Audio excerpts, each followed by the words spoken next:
Hello everyone, my name is Melissa Micu and welcome to another show, UMFST International. Today we have a really important guest for us, which is Anna Helbok from Austria. She is responsible for human resources in the organization Médecins Sans Frontières. Welcome to Târgu Mureș, Thank you very Miss much. Anna. Pleasure to be here. Thank you so much for answering some questions about your organization, and it's a really important show for us because we really want to know more about this organization because it's a pretty new thing for us. So I hope you're open to answer to some of my questions today. Of course, I hope I can find the answers. It's nothing hard for you, for sure. So. We said already the name, Médecins Sans Frontières. Can you tell us more about what is this about? Is this an organization? What is the definition of this? Mm-hmm. So, Médecins Sans Frontières, as you say, we can translate it into Romanian.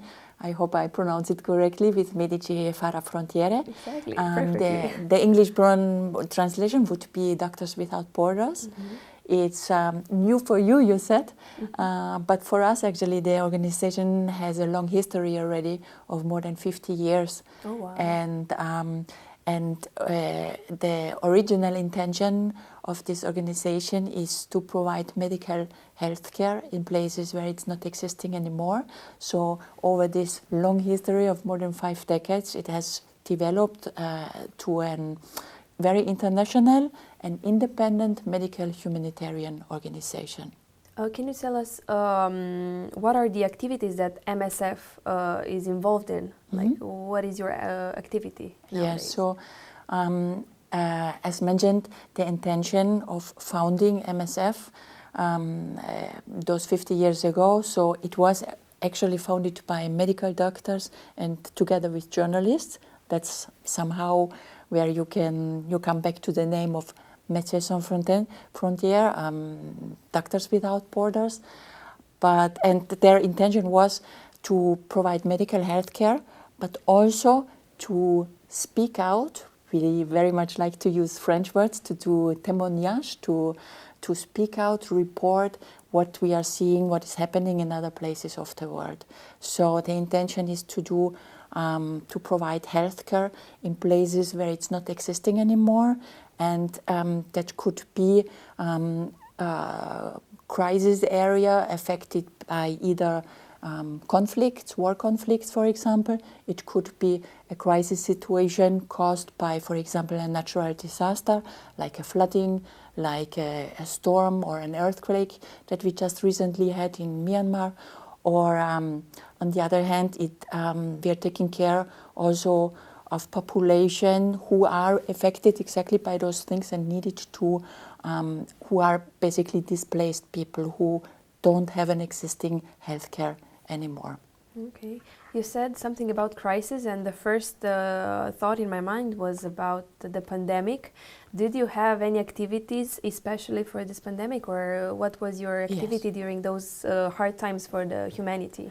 In fact, you told me this is one of the context of interaction that I forgot to tell you. Mm-hmm. This is also one of our big focus, endemic outbreaks, things like this, because these are always related somehow also to, for example, a war conflict. No, mm-hmm. They're in such situations, or also after a natural disaster, you have a breakdown, for example, of the water and sanitation system, and so we are also then the risk raises of having outbreaks like, for example, cholera or other ones. So we also respond to these kind of consequences from crisis situation.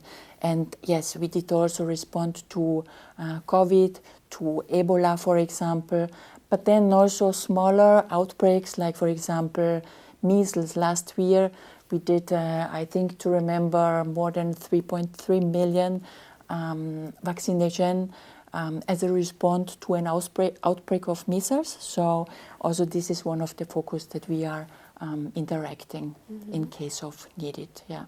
Sounds like an important step for public health. We study this in medicine, and it's a really big deal what you're doing, especially for the diseases that you just mentioned. Tell us what countries are working in Médecins Sans Frontières, who can work there maybe? Yes, that's a good question. By now, actually, currently we are working in, I think, more than 75 countries worldwide. Oh, wow. So it's really a big demand. The countries we are working in are not really limited to one specific area of the world, but you can find projects of MSF by now in the African continent, for example, many African countries, but also in Asian countries. And then also, for example, we are holding projects right now in European countries. For example, we are responding to the war in Ukraine, and but not only conflict areas, but also, for example, search and rescue activities in the Mediterranean Sea. So the spectrum of activities is very, very big, and we are not limiting our activities to one specific area, but what we are doing is always we are responding to needs. This is one of our very important principles that we can from our organization. So I maybe should mention that our organization is almost 100% financed by private income, and this gives us the freedom to choose without political or economic influence from others, to choose really based on needs that we assess our own. So, and then when we see there is a need to one of the groups of the populations that I told you, then we start a project and interact, and that's why we are spread out also on the, well, almost all the continents at the moment. Who can work, I think, was the second question that you asked me. I'm curious if, so we talked about public health a lot, so my question is if only doctors can be involved in this organization, can work in this area, or maybe it's multidisciplinary? Yes, exactly. It's a big point. MSF throughout these 50 years has really grown into a very diverse and a very interdisciplinary movement, as you say. Originally, as mentioned before, it was doctors and journalists who founded the organization, but by now we bring together in a normal project usually about 30 different professions. Because if you imagine before a doctor, for example, can start doing some medical consultations, there needs to be a lot of things done in advance. So for example, we need to have some kind of infrastructure to interact with the patients. So for that reason, we need to have people from the logistics or from the supply background to build up, for example, a tent, or to build up a concrete structure. It depends a little bit always where we are on different factors, environmental factors. But the most basic would be to build up a tent, for example. So for that we need the logistics and the supply unit, background people. Then we need translators, for example, in order to be able to communicate with the patients, because as mentioned, we are operating in more than 75 countries of the world. Language is a big factor. Diverse, Then we need,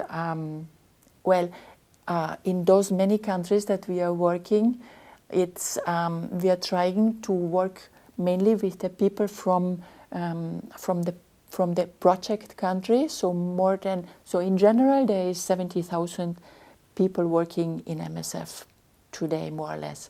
Most of those people, more than 90%, are always people that we call locally recruited. So it's people from the project country. That's an action in that specific area with the patients. And people like me, for example, when I went to work in the project, we call like the international staff is only a very small number. So to give those people, the local hired people, the opportunity to have also work contracts, salaries, etc., we need, of course, also people coming from HR or from finance background. And then we need a lot of, sometimes we need to be able to reach the people that are in need of medical assistance. We do that with different kind of vehicles, for example, by plane, by cars, by boat, by motorbikes. So we need, of course, also people who maintain, who service those vehicles. No, so we need mechanics, as you can see. We need all kind of other technical professionals. We need electricians, etc. And then, last but not least, of course, we need also medical doctors, especially general practitioners, pediatricians, surgeons, anesthetists, and also I should mention also the obstetricians, gynecologists. Really? Yes, women health is really a big focus in our organization also. So you see, it's I forgot a lot of. I can tell you a lot of other professions, but in average, we bring together about 30 different professions in a regular project. And maybe it could be interesting for you also to know, by now it's about 50% non-medicals working alongside with 45% coming from a background of a medical education. So also pharmacists, psychologists, midwife nurses, and of course the medical doctors. Oh, that's interesting. Now that you number everything, I can imagine that this is a big project. Yes. And how is Romania involved in it? Like, what activity do you have here, or how are you coming to Târgu Mureș today? Like, do you have a specific project here in Târgu Mureș, or maybe just to announce us about this? So the intention of being here is because we are. I told you we work mainly with those local hired people, no, from the mission countries, from the project countries, but then still we have some specialists that we sent from Romania, for example, from our countries. We sent them abroad to work in these projects. And I am coming from, well, my office is in Vienna in MSF Austria. And under the umbrella of MSF Austria, we are recruiting in different countries for healthcare professionals. And Romania, for example, is one of the countries that falls under the umbrella of MSF Austria recruitment area. And we have a lot of people from Romania already working in MSF, so from all the different professions that I just mentioned, coming from HR background, logistic background, medical background. But we are, of course, always searching for new people to attract them to work within MSF, yes. And that's why I'm here, because I have the chance to have an information session tonight in the main building of the university to present a little bit the organization, to the organization, but also what the MSF as an employer offers to you when you want to work. And on the other hand, also we explain to those people who are interested to work what are the requirements, what do you need to bring to us, basically, and what we as an organization then offer to you. So for those who can't be in the main building tonight and maybe are listeners to this show, can you tell us, for example, what are the requirements in order to be involved in MSF or to work here? Yes. Yes, basically, and this is true for all the professions, the main requirement is, I would say, that you would need to have a finished education, a complete education. So in most of the cases, it is like a master, a bachelor or master degree, depending a little bit. And on top of the complete education, you would need to have some work experience. We consider it as a minimum of 2 years of working experience. Why is that? Because when we send you to work abroad in a project, you would need to work autonomously, independently, and you need to be, you need to know basically the business, the profession that you want to work in then after all. So we require this minimum of 2 years of work experience. And then what else do you need? Well, of course you need a certain amount of a commitment and a humanitarian spirit, a humanitarian motivation to work in, to be open, be flexible, to work also in other cultures, because that can be very challenging. We are working in very different cultures, as I told you, in so many countries. So you need to be very flexible and to be able to adapt to different situations.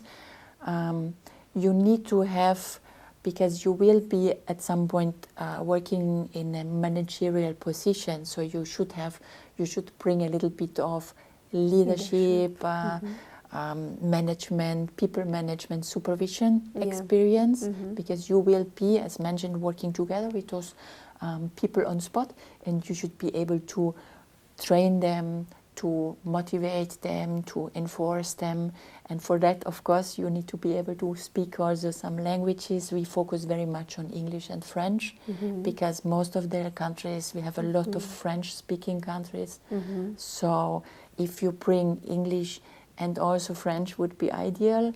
And we are talking about the international level of about P1, P2, something like this you should have to be able to communicate then in our projects. Yes, that's about it.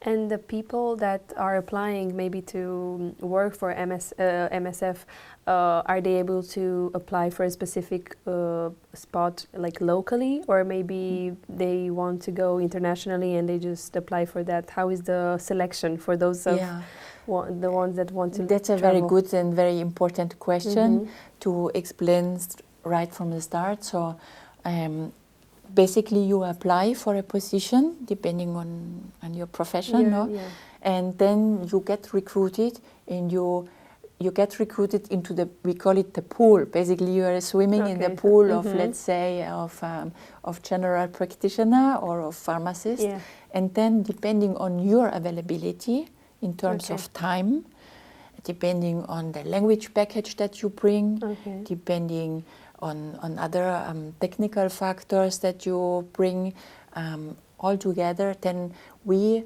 search for you for an open position. So basically you cannot choose the country that you want to go to, but depending on what you bring, on your flexibility and your availability, we will find the project for you. After offering the project to you, of course, you can refuse it, because not everyone is open to every context. We can understand that. But it's not able to basically choose from the beginning the country you want to work in. So human resources sounds like a pretty important department, because it's a matching between the staff and the country or the project. That's exactly the word we are using. We do this matching, right? The matching process, exactly, yes. Okay. And MSF staff, are they working voluntarily, or is it basically a job for the ones that are applying? Yes, I thank you very much also for this question. Yeah. Because yes, it's volunteer to work, but only your application. Okay. So it's a volunteer decision from yourself to start the application process. Okay. But then once you're recruited, you go on an assignment. Then you have MSF is like a normal employer, no? So you will receive a contract which is covering exactly this time of assignment, from when you close the door and you leave your home and you come back. So you have a contract, and that is connected also to have like a monthly salary, of course, that is connected of having a full insurance package throughout the assignment period, but also covering a little bit afterwards. That is what else other benefits that you will have is that MSF, of course, takes care of all your traveling visa, traveling package, accommodation. So you can really focus on working. Working more than organizing your work. Exactly, because workflow is really high usually in our projects. So MSF is really taking part of everything else, the accommodation, etc., etc. So, oh, that's a really good thing to hear. And as you can tell, UMFST is with students, for the students, and mostly our listeners are from the academical field, we can tell. What is there something that students can bring to the table for MSF? Like, do you have maybe employees that are students, or you just said that it's important to have your bachelor's degree or exactly, or yes. So yes, so as you mentioned, a complete study is a requirement to start working in MSF. Unfortunately, we cannot offer internships. As mentioned before, we are working always in crisis situations, and it's a high risk, and it's important to have really. We cannot offer internships for that, for one of these reasons. No, what, however, a student can do is a very, very important contribution, nevertheless, because, and that brings me back to our principles, basically our values that our work is based on. So I mentioned before, it's medical action, providing healthcare, but the second one is also this témoignage, speaking out, reporting. No, so we are active on different social media channels. The most frequent one, like Instagram and Twitter and Facebook. A lot of videos also on YouTube, for example, and we are using these social media channels to make aware. To bear witness of our projects, where we are operating, our activities, what is going on. So really to follow these values of our organization. And if you as students want to follow, I invite all of you to follow us, our activities, and spread the news and act as a multiplicator of our activities. This is very, very helpful for us, yes. Oh, that's great news for us. In the end, can you tell us where can we find you, your social media? How can we find the pages that we can maybe follow? Well, first of all, we have also a small Romanian page. Oh, really? Yes, you just go in the search machine and you can type, let me try again, Medici, fără Frontiere. Exactly. So this will then link you to also our international pages, but then we have also an international website which is called www.msf.org. Okay. And then you just type in Médecins Sans Frontières in all the different, you will find countries and projects. It's quite easy to find, yes. Different languages, in French, in English, in Arabic, in Ukraine, in Russian, in all kinds of languages. So go ahead, and I invite everyone to follow us. Thank you so much. Noted. Yeah. So thank you so much for answering our questions. I think it was a lot of information for our listeners, and thank you for bringing this to Târgu Mureș today, and to your presentation as well. I'll be there, so we're open to find more details. So that was it for today. Thank you so much for listening, and we will see you to another show, UMFST International. Have a great day.